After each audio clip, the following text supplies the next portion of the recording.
All right, time to find out what's going on in the world of music and entertainment with your Grab on Celebrities. And we start with this. Tool's first ever Destination Festival took place over the weekend in the Dominican Republic, and it appears that the band was booed at the end of the second show because it's not living up to its promise of having two new unique sets, similar to what Metallica did with their M72 tour.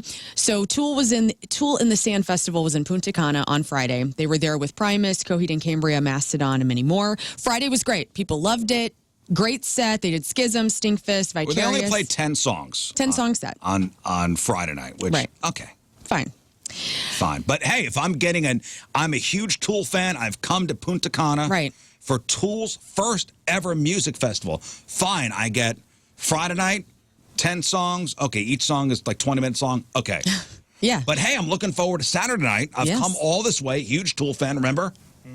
For a totally new set. They get up there, they play the exact same set. Video footage posted on Reddit seemingly shows fans booing the band, screaming F you, flipping them off. Well, and you know, they didn't play the exact same set. They played a lot of songs they played the first night. And so it was a little different? A little different, but they did repeat songs. And people were very upset. In fact, flipping the band off. Hilarious. Does Maynard care? No. It's interesting. I don't know. Why would you be upset?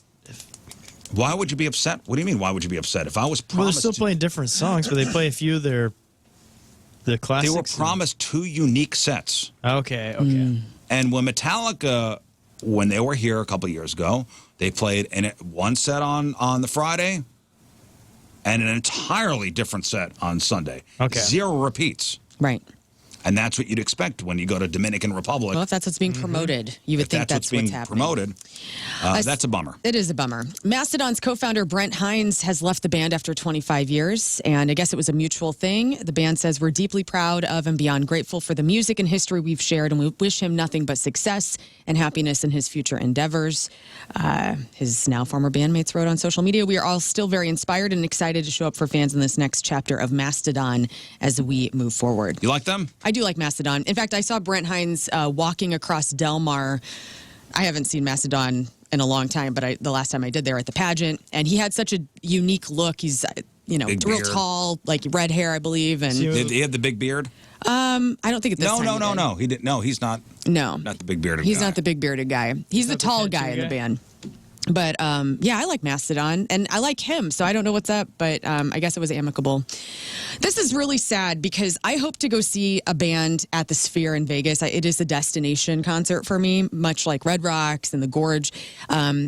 And I hope it stays open because the Sphere in Vegas has revolutionized the concert experience, as we've seen, and Moon talks about it all the time.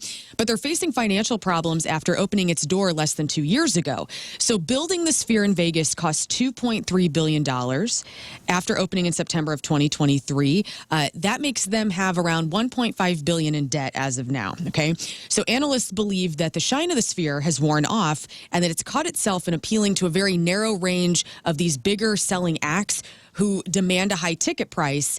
But if they don't expand out their entertainment options to like sporting and movie events, they could see them fall on their ass because they're just not making enough money. And this is interesting because if you think about U2, Dead & Company, and Eagles, these are the three. Well, Kenny Chesney's got a thing, right? Is it Kenny Chesney's going in? Kenny Chesney. And he's doing a residency. So they built this thing thinking it's going to be a residency destination type of tour rather than having just a one night of. Fish did, right? Did Fish do? Fish did a couple shows there. Yeah. Which sold out immediately. So they need to have bands that are Sphere worthy. Well, who is that? Like we've talked about Tool before being there, like a visual band. I would love to see Roger Waters go to the Sphere.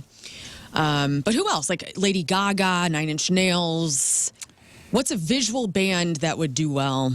Yeah, but even like 9 Inch Nails only has like a niche audience. Not like U2, mass appeal, where they could do, a month and sell out every show. Right. Yeah. I don't know if the Killers would sell it out every night, but they would have an awesome. That's a big one. Yeah. Or Coldplay would be really good. Coldplay would be great. I think maybe that would be the next band that could do, 3 weeks, every show sold out. I mean, the Stones. The Stones would be like sold out, guaranteed sold out every single night they were there. Right. That's what they need. They need somebody that's a dunk.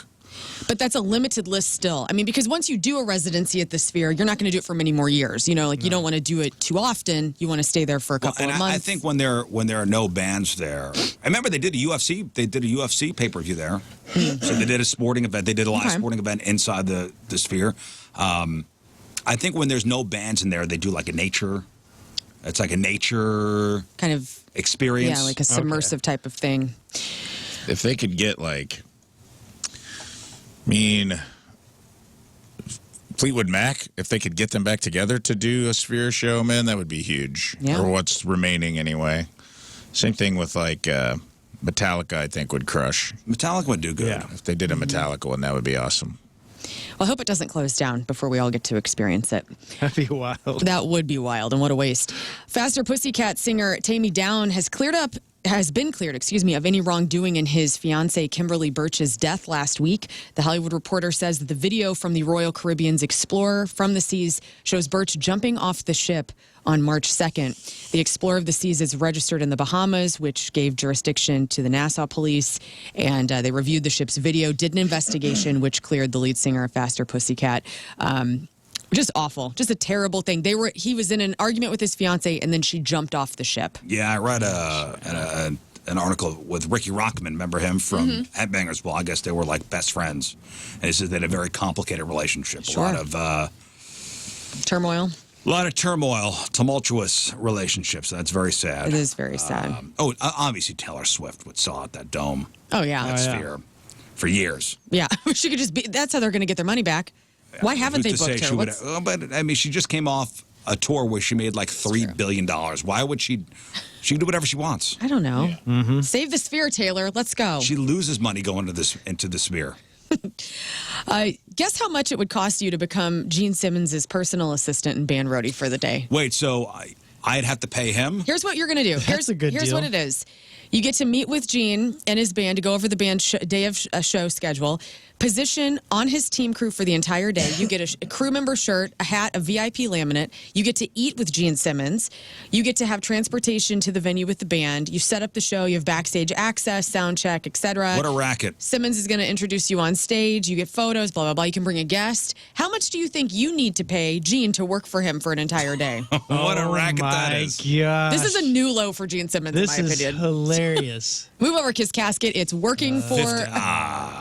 I mean, it sounds like, between 25 and 50 grand. Okay. Scott, what do you I'm think? going to say he's going to go for 10 grand. For a day experience? For a day experience. Rafe, how much would you pay Gene Simmons? I would pay nothing. Who's going to pay $0? I think Gene will ask for, I bet for a day. Full day. $20K. $20K. And you know what? It's not with Kiss. It's like Gene Simmons it's just solo. Gene Simmons, yeah. Yeah. Like he's going to be in Chicago, or near Rockford or something. I'm going to lower mine because it's not. If it was with Kiss, maybe that's worth 50 grand. I'll say 15. $12,495. Okay. What a deal. What to be a deal. his assistant for the a day. whole day. How exciting. And this is not going to be, he's going to be annoyed with you. He doesn't want to eat with these people. We'll even talk to you. Yeah, this isn't going to be worth your money. But I guess you could put it on your resume. If you want to do it, GeneSimmonsActs.com. Tonight, if you want to watch, this special Ringo and Friends at the Ryman airs on CBS. Missouri's own Sheryl Crow, Jack White, Brenda Lee, and Emmylou Harris all going to be on stage with... Is that where he's doing country? He's doing country music. After its theatrical premiere back in October, Cameron Crowe's 1983 directorial debut, Tom Petty Heartbreakers Beach Party, is coming to Paramount Plus, so you'll be able to stream that starting tomorrow. Vanna White only works 34 days a year and gets paid $3 million a And year. even when she's quote unquote working, she's not really working. Right. She works Hey. like 6 days. It's not even. She doesn't even turn the 34. letters anymore. She just presses. I know. That's What a a skill gig. in Like back in the itself. day, when the wheel was on, she would turn the letters. Now it's just she presses a thing and the letters light up. Touch screen. So, is that show only It's not doing very many new episodes? I guess not. I mean, are they? It's 34 days of filming. They film probably 3 episodes a day. Right. Okay, so it's a lot of work. It's a lot of If not work. more. No, it's not. It's like It's not a lot of 17-hour work. days. I mean, You can don't you know. imagine? It's not. She's got to have a new Come dress. on. She's got to look different. She's got to do makeup three She's different gotta times. have a smirk whenever Seacrest says I'm something not. to her. I'm not crapping on her for it, but it's not. It's not a lot of work. It's not a lot of work. I will take it. Lady Gaga hosted and was the musical guest on SNL over the weekend. She took some shots at all the things she's done in the past, like the new Joker movie and working with R. Kelly. Here's some Gaga for you. I'm so happy to be back at SNL. The last time I hosted was in 2013, and every aspect of my performance aged amazingly. So there's no need to Google SNL 2013, Lady Gaga featuring R. Kelly. Anyway, I'm an actor now. And I've been very diligent about selecting films that would showcase my craft as a serious actor. Films such as Joker 2. Apparently, people thought it was awesome.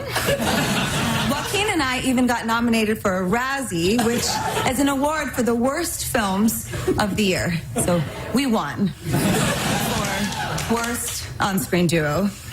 But joke's on them. I love winning things. I respect everyone here so much, so tonight I promise to act, to sing, and to not do Joker 3. All right. Taking some shots at herself. She's got a new album out called Mayhem, and it's really good. If you haven't heard it yet, check it out. Martin Short and Meryl Streep attended this weekend's SNL together, so people think they're possibly dating. This is like the second time. I don't remember if it was the Golden Globes or some other award show or some other Hollywood moment that Meryl and Martin Short were seen together, and people are speculating, like, you know, what's going on? Either they're really good friends or possibly something more. They swear they're not dating, but they're certainly spending a lot of good time together, showing up to SNL in the same car. But I gotta say, I would be 100% on board with that couple. Meryl Streep, Martin Short. Let's just give the people what they want. Think about their babies. Sex tape. Yep. That's what we want. Gene Hackman, guys, this news over the weekend about what actually happened to Gene Hackman and his wife is just completely unsettling. So Gene Hackman died on February 18th, a full week after his wife Betsy had died, according to the New Mexico's chief medical examiner. That's the big news out of it, is he died after. Right. Yeah. Like not right after, but a week after. A week after she had died. It's awful. So they say the 95-year-old actor died from heart complications and his Alzheimer's disease. His body was found collapsed in the home's mudroom. His wife likely died a week before from something called the hantavirus, which is described as a rare type of virus that is spread by rodents. And investigators believe that he continued to live in the house with the body of his dead wife for a week. And they also believe, obviously, the Alzheimer's contributed they probably to think this. he didn't have any idea. He didn't have any idea what was going on. Terrible. Man. My first thought, where the hell are the kids? I know they're grown, but it's like, I guess maybe they were estranged or they were reclusive. We talked about this in the office. Like, so we think, where are his kids? His kids are not like our age. His kids are in their 60s and 70s. Yeah, he's 90 or was 95. I don't know about the whole checking in process, how it went with Gene and his wife. So this hantavirus, you get it from rat droppings. Mm-hmm. And they had a big, sprawling estate, and they did a lot of outdoor stuff. So she probably got it from handling something. She died. They had just picked up their dog from, I guess the dog had surgery. So that's why the dog was in the cage. Oh, okay.